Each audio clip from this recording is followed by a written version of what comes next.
با سلام خدمت دوستان و همراهان عزیزم. مقدار 20 تا عسل نیم کیلویی و 10 تا عسل یک آوردم برای آقای ایرانی و 6 تا عسل نیم کیلویی با موم. الان میخوام اعلام رضایت کنن یا نارضایتیشون رو اعلام کنن. آقای ایرانی سلام، خسته نباشید. سلام، وقتتون بخیر. چند وقت با من همکاری میکنید؟ من 2 سال کامل با آقای توانایی همکاری میکنم.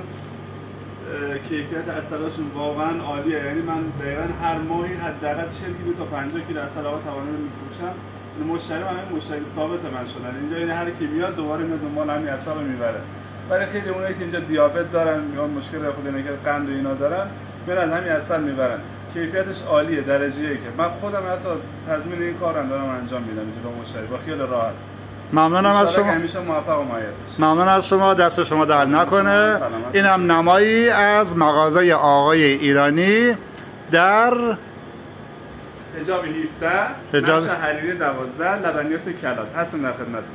اینم نمایی از مغازه، ویترین، شیر کلات، عسل خوب، کره خوب، لبنیات خوب، سرشیر، خامه و تمام محصولات کلات رو دارن ایشون. دوستان عزیز که در این منطقه هستن میتونن از ایشون با اطمینان خاطر خرید کنن. شب خوش، خدا نگهدار. مشهد مقدس، توانایی.